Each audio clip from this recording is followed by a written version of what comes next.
For this video tutorial, we will do another hands-on mission where we create a basic multi-action to explore using that interface. What I have up right now is our data action validation story from Data Actions Part 1. And what we're going to do is we are going to create a multi-action that does two things. One, it is going to use a data action step to run this data action, the one that we created back in Data Actions Part 1. And then two, it is going to look at this model and publish the data in the budget version. So let's take a look at the multi-action user interface.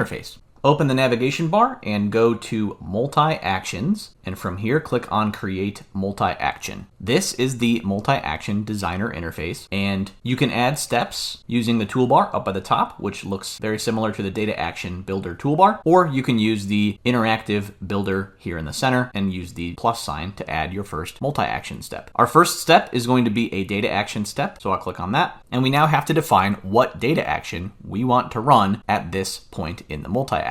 So in the dropdown, I'm going to choose my data action from the previous unit, and you'll see here that I now have to provide some additional information. Specifically, in the parameters section, I need to define my target version. So this is going to be my budget version. I'm going to add my next step now, and this one is going to be a version management step. When I add a version management step, I then have to choose what model I want to publish data for, and this is going to be using the same model that we've been working with throughout this course, and then I choose what version I want to publish. Since we used this data action to modify the budget version, that is going to be the version that we publish. Now, before we test this out, I do want to acknowledge that yes, you could use the data action step itself to publish. We could also have done that just from the data action starter in our story. The point of this is to show the multi-action interface with a simple example. The other steps in here include predictive steps, data locking steps, data import steps, and API steps. And those can all be sequenced to create a complex order of events that works for your business process. Now, I'm going to save my multi-action and let's go test it out. I'm going to go back to my data action validation story and I'm going to go into edit mode. From here, I'm going to insert another starter, but this one will be a multi-action starter. This will add another button to our screen. I'm going to call this data action and publish. In my dropdown, I'm going to choose the multi-action that I just created, and I do not have to provide any additional parameters because the multi-action configuration is already taking care of that. I will save my story and then run my multi-action. I no longer have to choose anything in the prompts because the multi-action is configured to take care of those. And when that runs, my data has changed, but I no longer have to come up and manually publish that myself. So both steps in the multi-action successfully ran. Again, multi-actions can be used to take complicated, multifaceted business processes, break them into pieces, and sequence those pieces together.